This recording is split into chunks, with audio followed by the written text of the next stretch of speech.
देश की शीर्ष अदालत सुप्रीम कोर्ट ने एयर इंडिया को लेकर एक अहम फैसला सुनाया है। सुप्रीम कोर्ट ने 16 मई को एयर इंडिया के पक्ष में कहा कि जनवरी 2022 में एयर इंडिया के डिसइन्वेस्टमेंट और टाटा ग्रुप द्वारा उसे टेक ओवर करने के बाद एयर इंडिया लिमिटेड संविधान के आर्टिकल 12 के तहत राज्य या इसकी इकाई नहीं रही, इसलिए इसके खिलाफ मौलिक अधिकार के कथित उल्लंघन का अब कोई मामला नहीं बनता है।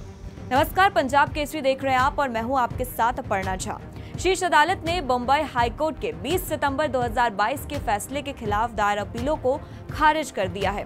इसमें एयर इंडिया लिमिटेड के कुछ कर्मचारियों द्वारा वेतन में कथित ठहराव और कर्मचारियों के प्रमोशन न होने के साथ साथ संशोधित वेतन के बकाया भुगतान में देरी से जुड़ी 4 रिट याचिकाओं का निपटारा किया गया था।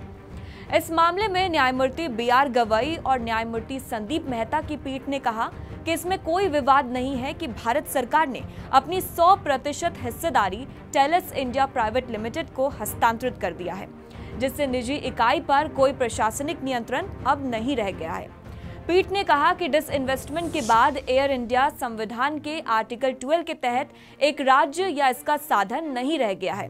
साथ ही ये भी कहा कि हाईकोर्ट के सामने रिट पिटीशन दायर करने की तिथि पर एयर इंडिया लिमिटेड एक सरकारी इकाई थी, क्योंकि जब कंपनी का डिसइन्वेस्टमेंट हो चुका था और एक निजी कंपनी ने इसका टेक ओवर कर लिया था, तब तक पिटीशन पर कोई निर्णय नहीं लिया गया था। इसलिए अब इस मामले में मौलिक अधिकार का उल्लंघन होता नजर नहीं आ रहा है। बता दें कि भारतीय संविधान का आर्टिकल 12 एक महत्वपूर्ण प्रावधान है जो राज्य शब्द को परिभाषित करता है। आर्टिकल 12 उन संस्थाओं को निर्धारित करता है जो इसके दायरे में आती है। यह इस बात पर स्पष्टता प्रदान करता है कि संविधान के भाग 3 में स्थापित मौलिक अधिकारों के उल्लंघन के लिए किसे जिम्मेदार ठहराया जा सकता है। आर्टिकल 12 के सर्वोच्च न्यायालय द्वारा व्यापक रूप से व्याख्या भी की गई है।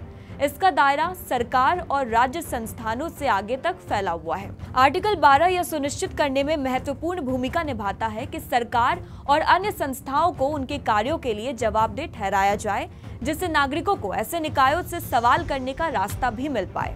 इससे उन्हें अपने मौलिक अधिकारों के लिए किसी भी उल्लंघन के लिए न्याय पाने में मदद मिलती है। बता दें कि नागरिकों को प्रदान किए गए अधिकांश मौलिक अधिकारों का दावा राज्य और उसके साधन के खिलाफ किया जाता है, न कि किसी निकाय यानी प्राइवेट बॉडी के खिलाफ।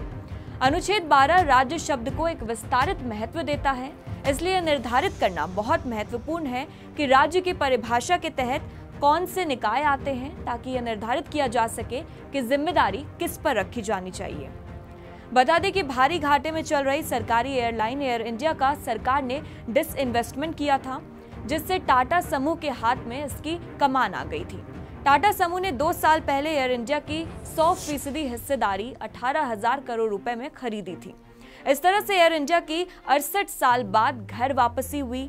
JRD टाटा ने 1932 में टाटा एयरलाइंस की स्थापना की थी, जिसका 1946 में नाम बदलकर एयर इंडिया लिमिटेड कर दिया गया था।